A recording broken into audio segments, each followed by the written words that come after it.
Good morning and welcome to the Sports Debate Podcast. I'm your host, BA, along with James Martin and Jack Hirsch. Hope you gentlemen are doing good this fine morning. We have good debate questions, of course, courtesy of Jack. And let's get into that real quick here. Which team would it be best for Anthony Richardson to be on next season? Anthony Richardson, of course, the controversial quarterback for the Indianapolis Colts, who got replaced by Jack's favorite person. So, we're going to go with you on this question, Jack. Daniel Jones. Yeah. So your favorite person. Anyway, I'm going to go with you on this one first, Jack. I have nothing against Daniel Jones, since only because you brought him up. I just think his ceiling is only so high, and I went on record as saying if the Colts can sign Daniel Jones to a somewhat team-friendly contract, they should move forward with Daniel Jones, who's a free agent, by the way. And either Daniel Jones is going back to the Minnesota Vikings, or he's going to stay with Indianapolis, because I don't see that much of a market on him. But this is about Anthony Richardson. What would be the best fit for Anthony Richardson? You got to wonder, guys, if he wasn't the 4th overall pick in the draft, 4th player selected, and let's make believe he was a 6th-round draft selection, he would be struggling to get a roster spot anywhere, you could say. Because, when people think of Anthony Richardson, they think of potential. That's why the Colts drafted him so high. And I remember what the Colts said when they drafted Anthony Richardson in the 4th round. If he turns out to be great, they'd never forgive themselves if they didn't select him because of all this potential. And that's why the combines are farce. He did these great things at the combines. Everyone got so excited. Oh, what an athlete. So a player can jump high in the air. What's he going to do? Throw a leap pass? Come on with this combine nonsense. Anthony Richardson's main problem is he's gotten hurt a lot. He's a young quarterback. Young quarterbacks are entitled to learn. But the Colts, like most NFL teams, in a win-now mode. They didn't have patience to put up with certain mistakes Anthony Richardson would make. Anthony Richardson also tended to get hurt because, he'd run a little more with the ball than he should. And we've talked on this show, about racism, this and that, and they've held it against Anthony Richardson being a black quarterback. He's doing nothing different from what Jackson Dart does. He holds the ball a little longer. Number quarterbacks do that. So he gets hurt, and we talk, his athleticism, the bad mistakes he's making, blah, blah, blah. He's taken a little bit of a knock, I think, with that, maybe subconsciously with people. But Anthony Richardson competed with Daniel Jones for the starting job last training camp, and I think Anthony Richardson lost it more than Daniel Jones won it because the Colts had this urge to try something different. And in fairness to Daniel Jones, he played really well the first half of the season, real well.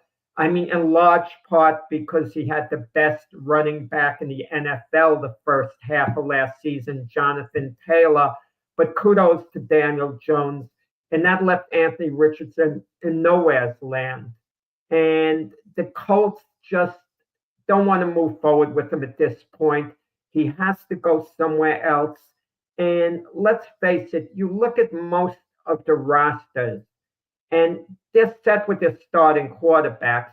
But in this league, a number of guys could be given second acts who we've given up on to an extent, and they can be franchise quarterbacks. Look at Sam Darnold.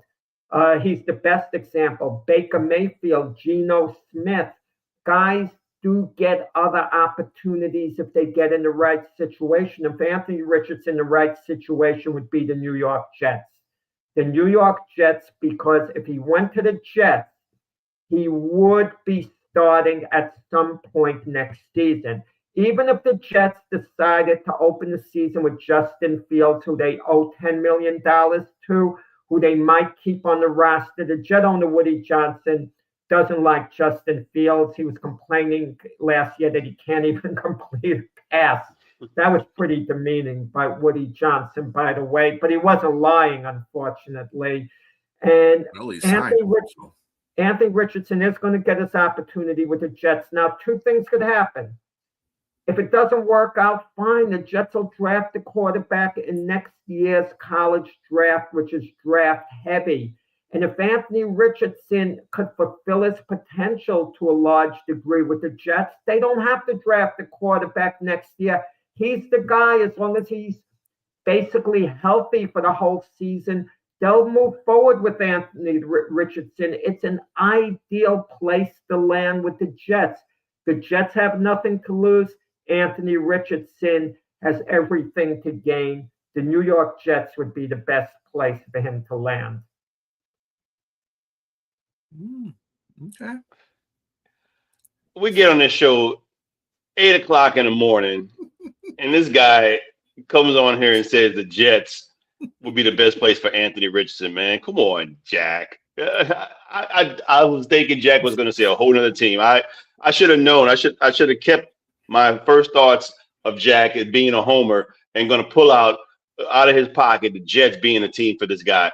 Look, Anthony Richardson is a bit of an enigma. I mean, he played I think he started 15 games when he was at Florida, and he definitely had some level of success, but I agree with you in regarding the injury history. He is highly injury prone, and that could stunt your growth as a player, especially if you haven't had enough snaps. I think that's the other part of it here is that he doesn't have a lot of experience. He has a lot of talent.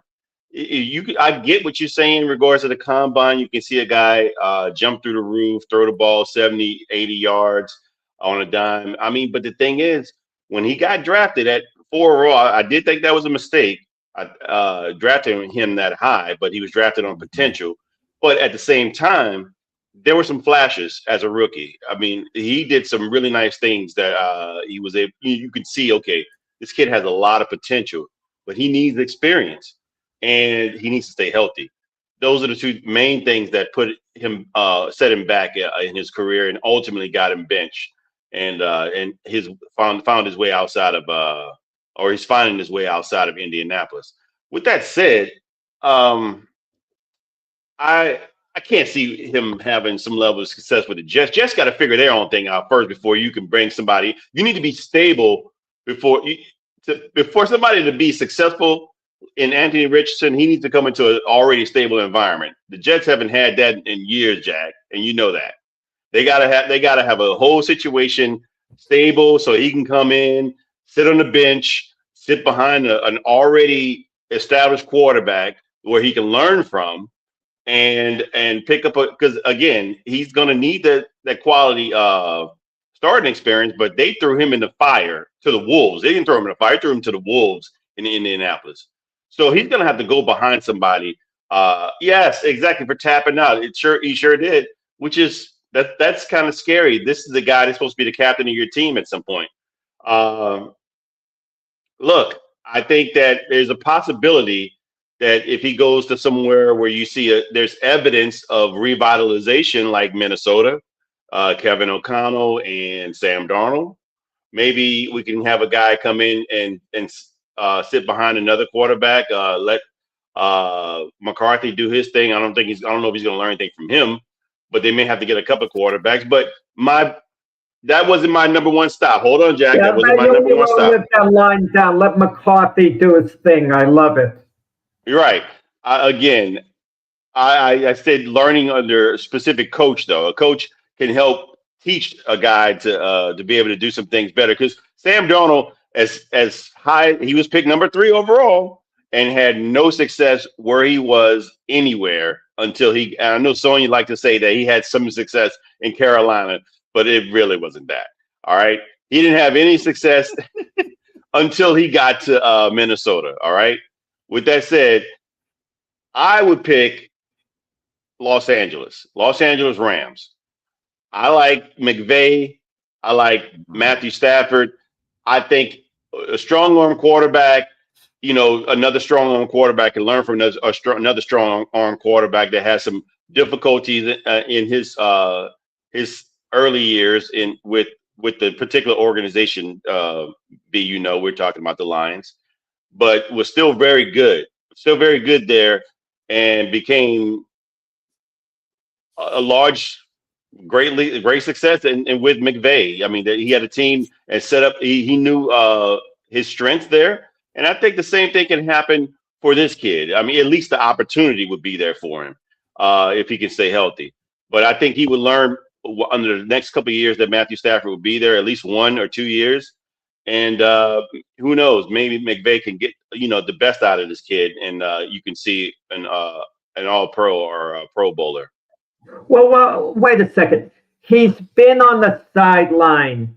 I mean, how much sideline knowledge he's going to get? He was on the sideline last year. You learn by playing. Once a player's played a number of years, I could understand you sit him down for a little while. You sit him down because someone is better than he is, who can perform better, and then maybe he can learn that way, have a reset. I get all that.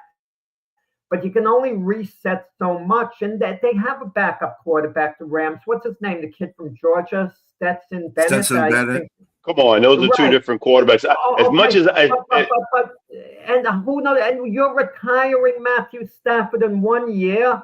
Matthew Stafford might play 4 or 5 more years. Well, Matthew Stafford could play as long as he wants. He's good enough if he wants to play a few more years. Right now, he's only committing to year. So I would say you gotta figure in also, Jag. My man had some back issues in the beginning. I'm not saying that he should be he can't play another 4 or 5 years, but the signs are pointing to saying, okay, we can get to another champ. He's probably trying to go for another championship run. If they win a championship, I guarantee you Matthew Stafford's retiring.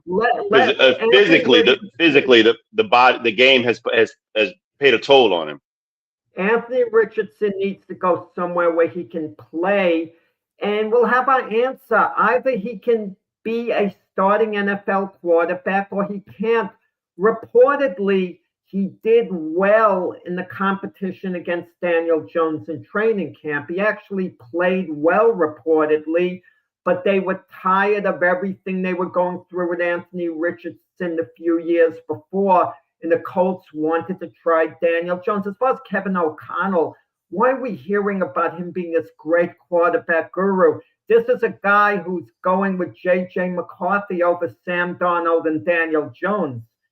Well, that's a financial aspect. That doesn't make him look like a guru going over those three, going with J.J. McCarthy. You yourself said they shouldn't have drafted him, the Vikings. I agree. I felt he wasn't that good. Brian felt he wasn't that good. And you want him to sit behind let J.J. McCarthy do his thing? Well, what other options would they have? What other options do they have? Who gets injured more, J.J. McCarthy or Anthony Richardson? You might have a toss-up there. What other options would they have right now if they didn't take Anthony Richardson? I mean, outside of McCarthy. I mean, first of all, this is a situation that they're in right now where they invested highly in McCarthy. So they got to try to get some return on him right now. So, and with that, and by you saying that letting Sam Darnold go, that's not on the coach. That's on the GM. Let me correct you with the Jets. As bad as the Jets are, the best part of their team might be the offensive line. The last couple of years, they drafted, their first round draft choices. They dedicated to the offensive line, and those guys, Membu, Fashanu, they're not bad. They're not bad. I mean, they're very good. Right, and there's room for improvement as well with them. The more experience they get. Elijah Vera Tucker's coming back, so it's not a disaster, the offensive line. And Anthony Richardson will be given an opportunity. Let's see if he can stay healthy. But at least if he's given that opportunity and he plays really, really well for the Jets, he's going to be their starter. If he plays well he won't get to play for the Rams with Stafford there. So, he's going to be relegated to being a backup. Yeah, well, I mean, he won't play for them, like you said, but maybe it's his opportunity to be a backup until the opportunity comes to where he can compete to be a starter. And I just say at this juncture, that's where it is, regardless of where he's at. Yeah. He needs to be a backup until he can show that he can actually be a starter in the league. Brian will render his verdict. I just say this. Actually, James, you're going to laugh at this. I actually agree with Jack because that's a typical Jets thing to do anyway. But I don't know if I want a career 50.6 completion rate quarterback who's thrown 11 touchdowns and 13 interceptions over the course of his time playing on the Colts. He's a project. He is definitely a project. And when the Colts decided to make their change was that one particular play when Richardson got hit because he did not read a defense and did not shift the offensive line. He did not tell the center to shift the offensive line to the blitz part, and he got blitzed from the one side. He didn't see him, and he didn't make out the blitz. Everybody could make out the blitz on that play. I'm sorry. I saw that blitz coming from a mile away. And, dude, if you can't read a defense like that, you got some fundamental issues you have to fix. And it's going to take – a quarterback guru is not going to be – let me tell you something. The reason why that KOC and the Rams coach, they both have the quarterbacks that they do have is because they don't have to do too much with them, okay? They're seasoned quarterbacks. Sam Darnold was a seasoned quarterback with KOC.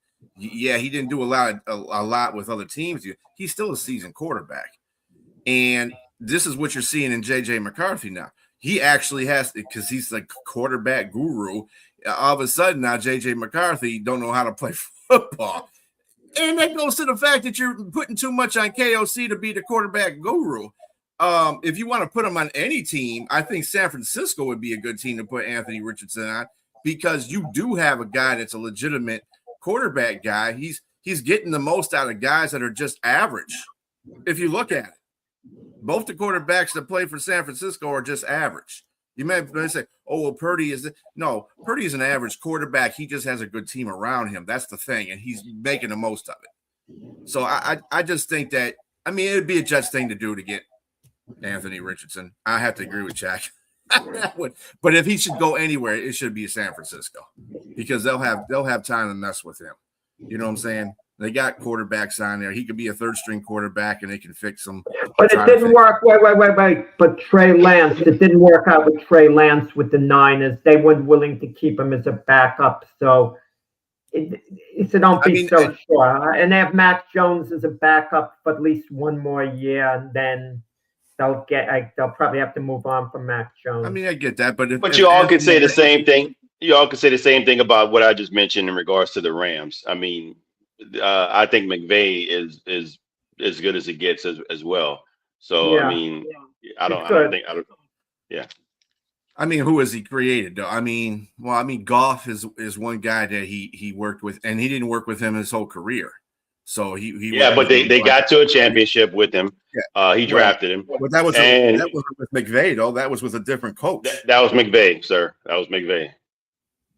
The first time that Goff went the second year? That wasn't McVay? I don't think it was McVay. I don't think McVay came after it. McVay was the coach. Yeah, he was the coach. Sure? Yeah. But with that said, again, he did something with a lot of he didn't draft Matthew Stafford, but he put him in a position to win. They won, and they're still successful now. So I'm just saying he could do the same thing for this kid as well in Los Angeles. I'm just Matthew Stafford. I'm not trying to say he's going to retire soon, but I will say that your body takes a beating. Right. I'll resolve the discussion and then so we can move on to the next question. Let him go to the Jets this year, play. And when it doesn't work out, his next stop could be the Rams, where he could be on the bench and he could learn from McVay.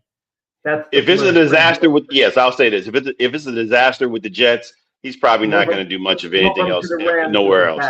Yeah, okay. All right. So moving on to our next question. Should a women's team have a male as its coach? I'm going to go with you on this one, James. So this is a very intriguing question. I mean, and my question is there another underlying question here in that? Is it really the question about whether or not why can't women coach in men's professional sports versus should a man be coaching a women's coach? I mean, being a coach, the head coach of women's teams. Reason I ask that is because there's great examples of successful coaches, men coaches in women's teams. We're talking about basketball, UConn, Gino, I can't say his last name. Jack, you probably know who it is. Aroleta. Is it? No, it's sure is Aroleta. Exactly. He's won over 1,200 games. He's got 12 national championships. Exactly. Carl Smesko, Aaron Johnson, Vic Schaefer. These are all levels of success. And then we don't have to just go into basketball. We can go into softball. Roughly 30 to 35% of the coaches are men. And we got guys that have had great successes. We're talking about Mike Candria, 8 national titles, 21 trips to the World Series in 26 seasons, over 1,400 victories. Tim Walton of Florida, among others. My reason for bringing this up is just that why would there be a problem with men being coaches when they're showing they've had success and they played the game? It's really the other way around when you're looking at why isn't there DEI? You're starting to see some women in the National Football League that are assistant coaches now. The first one in 2015 for the Arizona Cardinals, she was a linebackers coach and went on to do some other things. And then some other women coaches that are assistant coaches, Jennifer King, running back coach, Callie Brownson, assistant wide receiver coach. So it's just really more so looking at how things are more flipped around. Why aren't women doing these things in other levels? But men definitely are showing. I don't think there's a problem with them doing it because they're showing a level of success. And they're not dominating the field anyway. So it's like I said, in softball, it's only about 30 to 35%, which is a nice stake in minority, but it's not the majority. So I don't think there should be a problem with it. I don't know what reasoning that there should be to deter why men shouldn't coach in women's teams. They could be. I try to think of some, but it's really a matter of, okay, if I'm in here and we're winning, that's the main thing. I mean, you can look at, if we're going to put in things like maybe harassment or that kind of thing, the opposite, it can go either way. It can go on either side. So I really couldn't think of anything as to why there shouldn't be men coaching. And it's really looking at it as a DEI situation. And then maybe if we're talking about football, have women, maybe we're talking about whether or not people have played the game and not coach. I mean, and coaching. Why should people have the top level jobs without having the level of experience as well of being a player as well? So I mean, but again, I think that men should coach in both sports, but I think it also should be the other way around too. So I'm going to leave it at that and let Jack go. I gotta laugh. James is a stat guy. He always brags, I'm a stat guy. And when we were talking about the Rooney Rule, he said there absolutely have to be a lot more black coaches in the NFL based on 70% of the players being black. Well, guess what, James? 100% of the women teams are women. 100% are women. So if you have it that way for the Rooney Rule, for women, there should be a women coach. I mean, I can understand a rare. Jack, come on. You're contradicting yourself. I just said that women are coaching in the opposite league and they don't play football. They don't have head coaching jobs. Same thing I could say, look at all the black. You don't think that's coming? You don't think that may be coming? About the head coaching job. You don't think that may be coming? They're finding their way in. They do hockey. The women's Olympic hockey team had a man's coach. Nothing against them. The national teams and women in the past have had men coaches. I mean, I don't like it. Rare exceptions I can understand. Rare exceptions, but in all, and it depends on the sport. In the NFL, let's be honest about it. You're not going to find a woman who played the game on the level that the men have. They don't play. It's just not the same. Football, that's what you're proving my point. You're proving my point. I'm willing to give a waiver to take basketball and hockey. These women have the same knowledge on how to play the game as the men. The game is played the same way, except they don't have the same physical attributes, as far as speed and power goes, but techniques and how they play the game is the same. We should have women coaches in the NBA, and they can be leaders because these players, for the most part, they've had mothers. They've had Fair mothers enough. who brought them up. And in a lot of cases, I should say, I take that back. I shouldn't say in a lot of cases, but we've heard stories from great players who were raised only by their mother and the influence that their mothers have had on them as leaders, especially a case like your main man, Isaiah Thomas. His mother, Mary Thomas, was the greatest influence in his life. He listened to anything she would say. She was his ultimate leader.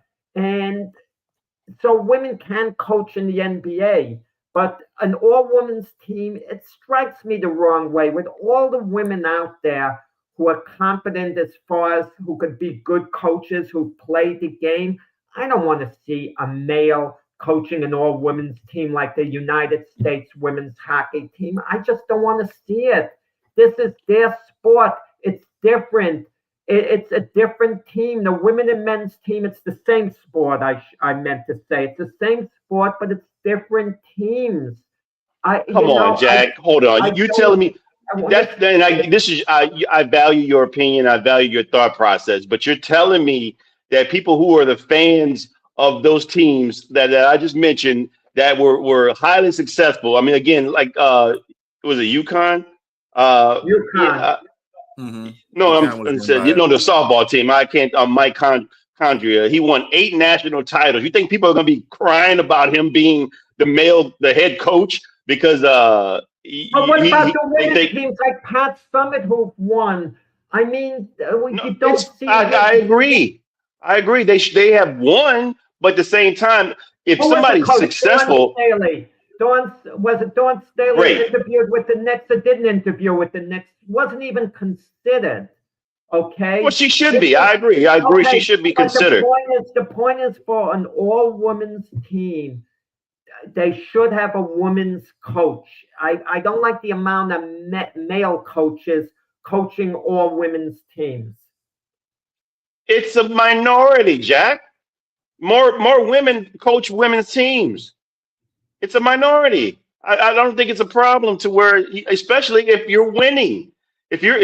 Look, I'm not going to argue like if I can't speak for women. I'm not a woman, but if it was the other way around and I'm on a basketball team and a woman was coaching us and we're winning, I'm not going to like, oh, I still don't want a woman coaching us because, she's looking at my package. I mean, oh, God forbid that's the problem. I'm done speaking. I rest my case. I wait for you, Brian. I'm just saying, man. There should be no. I mean, there should be no discrepancy. I get DEI. I usually don't like to be the woke person in the room.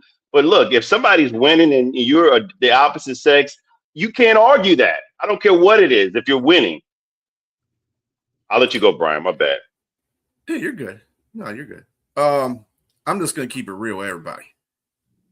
Sports is archaic. Okay, we still live in a caveman world. Okay, man eat man. That's what it is. It's women are not on the level of the sports that men are. It's just it's genetics. It's just male and female differences. That's just the way it is. And people have a problem with that. Putting females in male sports that are male dominated. Okay, you're not going to put a female.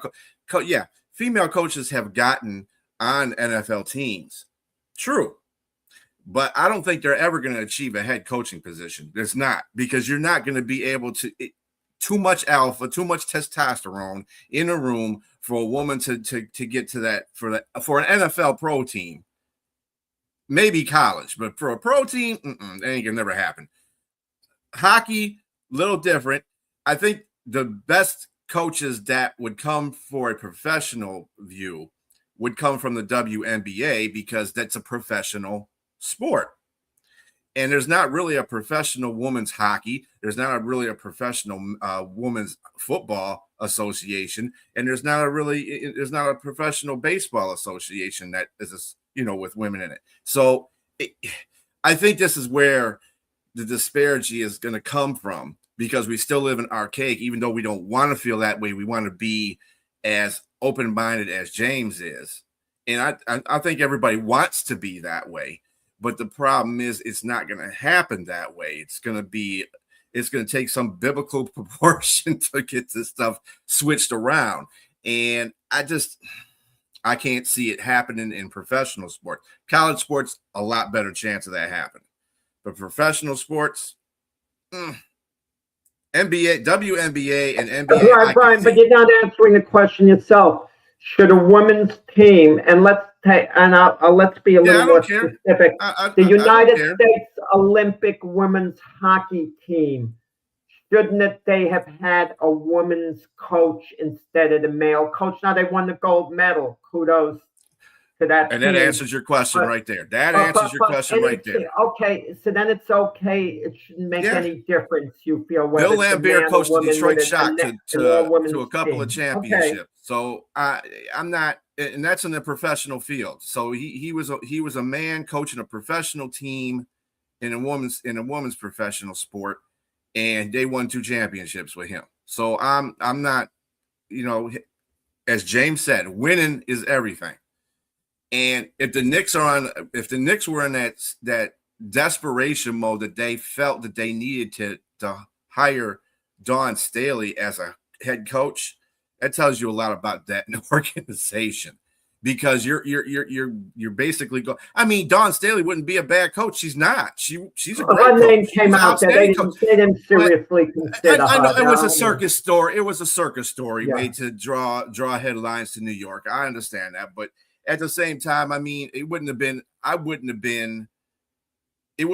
too much of a, to me, it wouldn't have been too much of a transition, because she played professional basketball. She's been in the basketball field for a long time. She's a coach already. I mean, she moved into a professional field in a men's that she played in as a female. So she can relate to certain things. I'm sure she's not going to walk in the locker room, after the game, after the men are changing, then again, you never know. Men don't even care anymore about doing that, because, hey, you're players. I'm looking at you like players. I'm not looking at you like, females, males, whatever the case is. You got what you got. That's what God gave you, whatever. So, I mean, I have no problem with a male being a woman's coach. As long as they're winning and doing what they're supposed to do and not doing any naughty stuff, yeah, I think that's good. All right, next question. Counting a complete body of work as a player, coach, executive, etc., Which person has the greatest overall career in sports history? This is going to take a lot of work. But go ahead, Jack. Great question, Jack. Yeah. This to me at least, it's an easy answer. Maybe James is going to come up with one that's very thought-provoking to me, and it'll make me reconsider my choice, but I don't think so. It would be Mr. Clutch himself, the guy who has the NBA logo, Jerry West. Because let's forget about him as a player for a moment. Let's make believe Jerry West never played the game of basketball. And I posed the question, who is the greatest NBA executive of all time? It would be Jerry West. It would be Jerry West. The guy was utterly brilliant with all the moves he made. I mean, the amount of the moves. I mean, he's the guy who got Shaquille O'Neal to come to Los Angeles. I mean, he did a number of other things. I don't want to go over his whole body of work as an executive, but he moved around organization to organization when he had a fallout with the Lakers and was highly successful wherever he went. And you look at him as a player. I mean, I think he was the last guy, if not the only guy, who was a finals MVP on a losing team. Back when he scored 45 points for the Lakers when they lost, in 7 games to the Celtics. What was it, back in like 68 or thereabouts?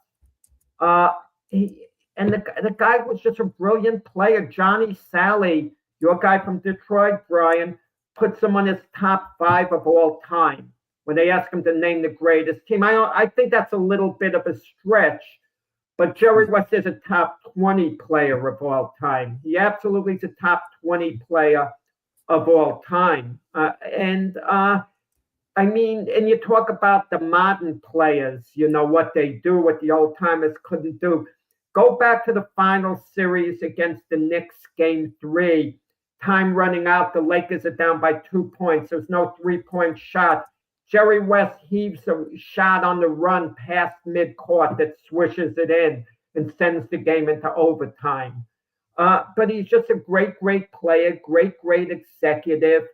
And he had a falling out with the Lakers because he criticized Jenny Buss's relationship with the coach, Phil Jackson. He didn't think that was good for the organization. He was actually right.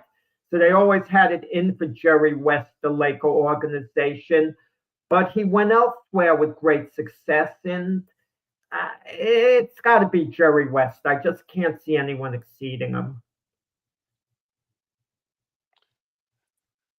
That is one of the greatest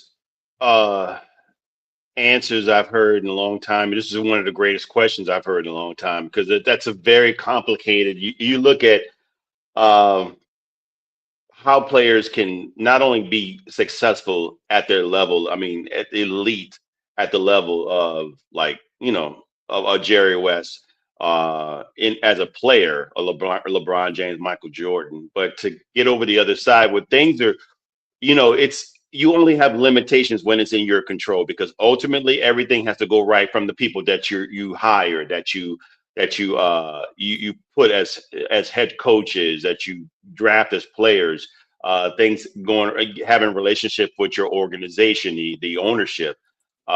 It's a very tough thing to be an exec.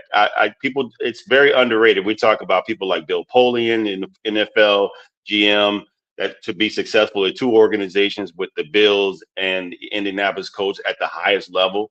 But to be a player and transition to that position and to be successful takes a lot. And I would say Jerry West is probably one of the best answers here. I considered it. But why not look at a Larry Bird? You're going to look at,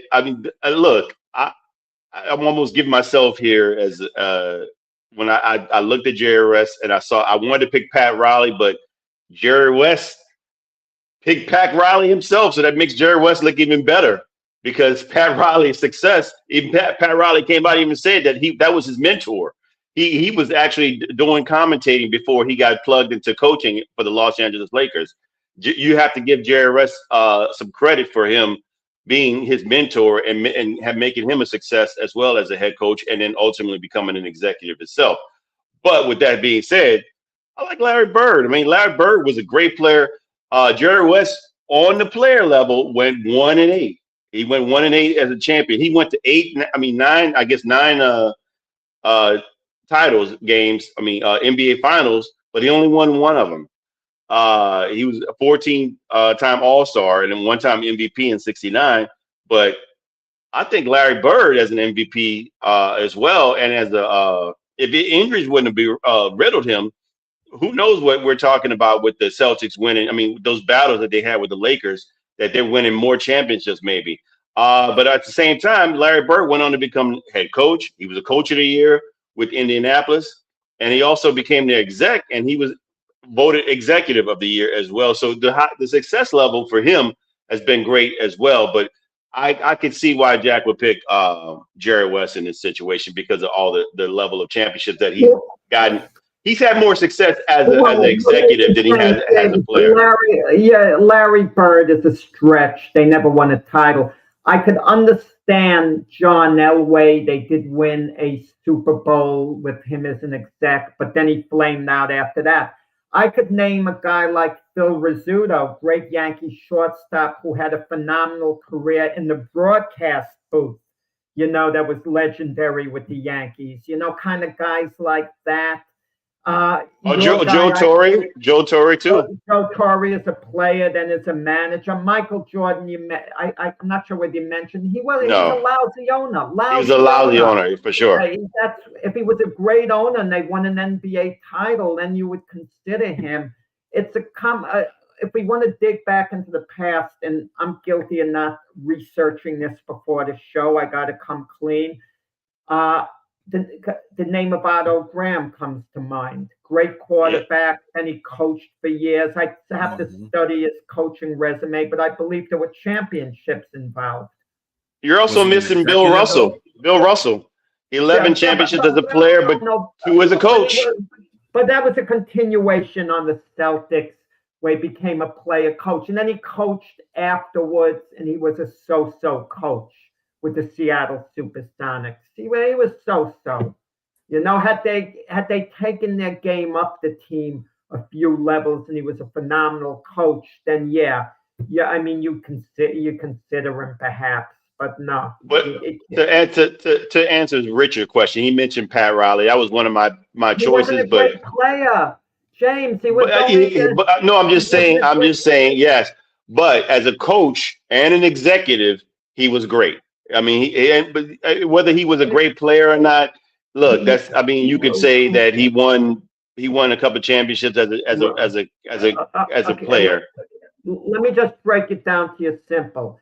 Pat Riley as a player was not in Jerry West's league as a player, and Pat Riley as an executive wasn't as good as Jerry West as an executive. Even though Pat Riley was an exceptional executive, I'm going to give him that.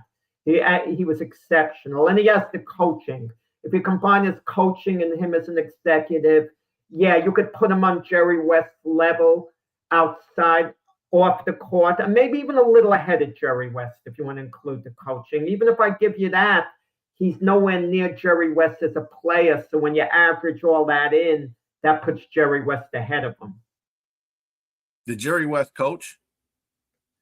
He didn't want to coach. He was forced into coaching for a little bit with the Lakers, and he hated it. He could have stayed on as the Laker coach instead of Pat Riley, but he insisted, he didn't want it, that Pat Riley have the job. So you're talking about a guy that just was a player and an executive, not a coach. Do we have a player that's actually achieved all that? And being a coach and an executive? Riley. Yeah, Riley's the only one that has achieved all 3 of those. I'm not saying that he was good as a player. And also Larry Bird. Larry Bird as well. Larry Bird too. And Larry Bird. And Phil Jackson, yes. The Pacers weren't that good. Phil Jackson was awful as an executive. Isaiah was a great player, obviously, an all-time great. He was okay coach at best. I mean, I'll give him that. I'll say he's really average. Maybe let's say a little better than average if you want to give him the benefit of the doubt. And he flamed out as an executive. It didn't really work with the Knicks. I mean, I'd give you Joe Dumars too. I mean, he was a player. He's a pretty good executive. Well, yeah, but look what's going on. He's not on I like Joe Dumars. He's good man. Yeah, but this is the first year in New Orleans. I think the jury's still out there. But I would say Joe Dumars has had success on both levels. Mm-hmm. Yeah, but guys, I mean, he's not a level of Jerry West. But to answer your question, I mean, I may have to concede to Jerry West in that regard. Yes. Just consider this: Jerry West was a superstar. A superstar. He was considered kind of like the Larry Bird before there was Larry Bird. I mean, Oscar Robertson was a little better than Jerry West, in all fairness, but that was the mentality back in the day. Jerry West was white, Oscar was black. Jerry West played for the Glamour franchise and the Lakers, who were much better than the Cincinnati Royals, who the Big O played for. But Jerry West was a genuine superstar back in the day.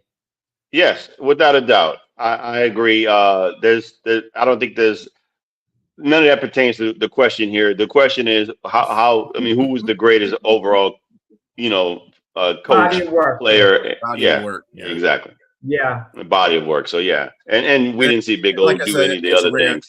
It's rare that you have a player that is extraordinary at each of those positions. Yeah. So I mean, yeah, Jerry West is probably the closest. Anyway, speaking of the NBA, which NBA team will be under the most pressure entering the playoffs this year? Go ahead, Jack. Yeah, I mean, it's got to be the New York Knicks. I mean, at the very least, they got to get to the finals.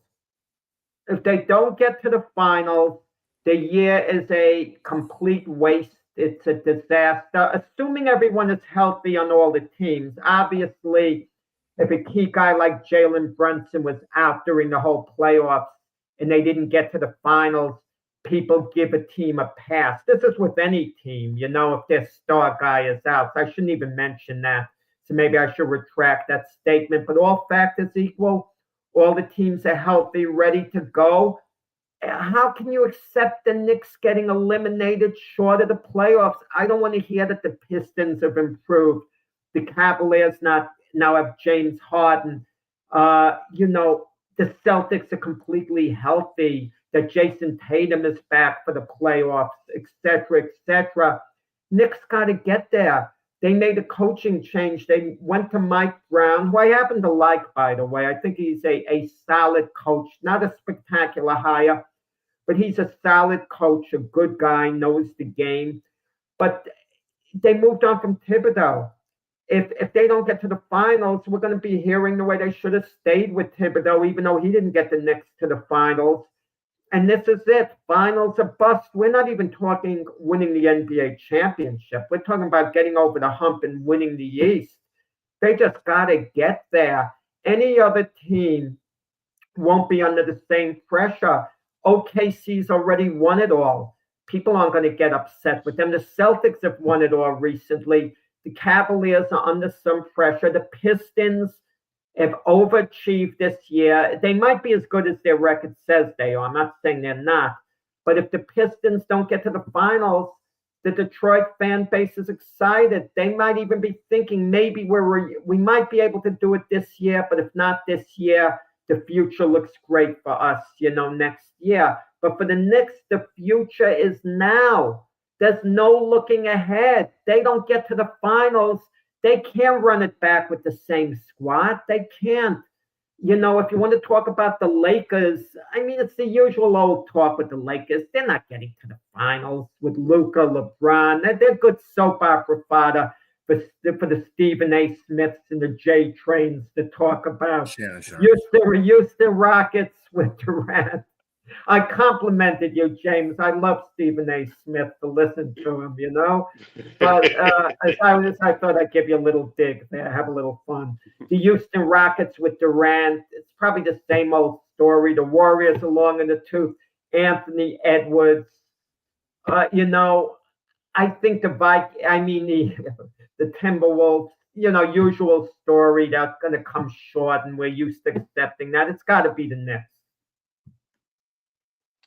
So when I looked at this question, this is not the first time you've asked this question in regards to pressure on a team. I think our viewpoints regarding pressure differs. That's why we're in a debate show, and it's great. And I like to come with the contrast here. I just don't think that it's pressure. First of all, picking the Knicks to be Jack. This is the second time you've just shown your homer. Open up your shirt. Yeah, he liked the Knicks too. I think so. It's a New York team. He's a New York guy. So I mean, with that said, man, there's no pressure on the Knicks, man. When the last time they won a championship, let alone been to one? I mean, '99 was the last time they been to one, and then last time they won one, I was born, I think. Oh my goodness, there's no pressure on the Knicks. Only in New York is there pressure. Nobody's even checking for them to think that they're going to win, even sniff a championship. I think the pressure is on teams who have a short window. To me, that's the way the CBA is set up with the first and second apron. When luxury tax start building up, and you have a small window when you got your team established, like the Boston Celtics. We got Derek White, he's highly paid. We got Jason Tatum, he's highly paid. We got Jaylen Brown, he's highly paid. This is your core players here, but you have a short window that you can keep all of these guys, and you have a short window where you can keep small, or you are restructuring or building around them, that core. They got under the second apron, but barely. They had to get rid of some players, Porzingis, Drew Holiday, core players that got in their first championship. And then, of course, the unfortunate injury to Jason Tatum, who's still not back yet, but they have pressure on them, but they still have an opportunity in this window right now to be competitive in the East to get to the NBA Finals, because they're 5.5 games behind the Pistons, and they have an opportunity to get there. So I think the biggest thing for them is to be competitive and try to win now, because at the end of the day, when they get to that 26-27 season, there's going to be some changes coming. Because you can't, it's unavoidable. That CBA is constructed to where you can't keep giant dynasties anymore. It's just not constructed like that. There's no dynasties in the NBA anymore. The last one was the Warriors, and you're not going to see that anymore. It's just not going to happen, because you can't keep the same. It's unfortunate, because you look at a team like OKC, they got their players from ground up organically, except SGA. But 1 year after his rookie year, he went straight there. So virtually you can say that's his team. And they're going to have problems in the future at some point. Once the apron kicks in, you're going to have to start making changes. So the Celtics figured it out. They got a player by the name of Nemanja Queta. He's a center there. He's an elite defender, 7-foot guy that's helping them out. There's no Al Horford in the center anymore, but now you got a legit center that's 7 foot that can play efficient offense but play elite defense. That's helping them out right now, I think, in the absence of having a Jason Tatum. But that's my viewpoint of having pressure on you as a team, not a team that hadn't won anything since 1975. There's no pressure on you because nobody's expecting you to win. So I think the pressure is on the team that's trying to remain a dynasty in a new construct that's been put in the NBA, and is trying to figure it out and win in that short window that they have. Yeah, I get both of your points, actually, and I like both of your points. Both of those teams. I think everybody in the Eastern Conference that's going to be in the playoffs has pressure put on them, because you have to go and get in the championship to play the juggernauts that are in the West. That's pressure right there, because the West is far superior right now than the East is. So I would say that I would count the teams that are in the playoffs, that are going to be in the playoffs, at least the top 5. That's going to be pressure on all of them, because they got to win that. And Boston probably would be in that good situation where they could be the team that might be able to knock off a Western Conference team, because once Tatum comes back, that team's formidable. I mean, it's more formidable than it is now. They're hanging in there pretty well. I just don't see the Knicks. I don't know. I think that I don't know, man. The Knicks. You guys are both missing the point. That's what you don't know. You're both missing the point. No, this is it. The Celtics have already won an NBA championship. If they don't win one, years from now, they're going to look back. They got to the mountaintop. It's not in the Knicks. This is it. They have to get there. They haven't gotten there yet. Even the 76ers. No one expects them to win the NBA championship, but they have a long shot chance, okay? A team like the 76ers, long shot. But the expectations aren't there. The Pistons have high expectations, but they also know they have their core players with them next year. They have a lot to look forward to. If they don't do it this year, they still have exceeded expectations. I could understand the Cavaliers now that they got Harden. They were absolutely a win now mode. That they're under a lot of pressure. I get it. You could maybe pick them ahead of the Knicks or put them on a par with the Knicks. But this is it with the Knicks are truly get to the finals or bust. I mean, that's it. Get to the finals or bust. No other way to look at it. OKC's already won a championship. San Antonio's got a great future with Wemby. The expectations have a lot to do with it. And the Knicks are, I think, on a desperation mode this year. They don't do it this year. They're never going to do it with the team they have. You're never going to do it, then. No. The Knicks are I don't think so either, Jack. I think the mistake they made was letting Tom Thibodeau go. Yeah, I think it is too. Yeah. I mean, that means you're just putting pressure on yourself because you went around the whole Thibodeau thing the wrong way. You got rid of him as a coach when he wasn't doing a bad job as a coach at all. And now you're putting it in another coach's hands to get you to a finals. You're putting pressure on yourself. That's not. I understand where you're coming from with the pressure, but that's just self-inflicted pressure. Mike Brown is a good, solid coach, but he ain't better. He ain't in a poor position. He inherited a really good team, but it's either get to the finals or you failed. I mean, that's a tough gig to take. If he doesn't get to the finals, people aren't going to be happy with Mike Brown. Yeah. And like I said, I like both of your points. I think Boston is equal to that task too. I give you pressure on the head coach. I'll give you that. Pressure on how to hope for Mike to bring it home. Actually, in the whole organization itself, not even on the players, just the organization itself. Yeah. Because it's self-inflicted pressure. Like I said, you did this to yourselves. Yeah. We got like a minute left. Going back to the other question for fun, how about a name like the best body work, Frank Gifford, great player with the Giants and had that great broadcast career. Charles Barkley, had he won as a player a couple of NBA titles, he's kind of iconic in the broadcast booth.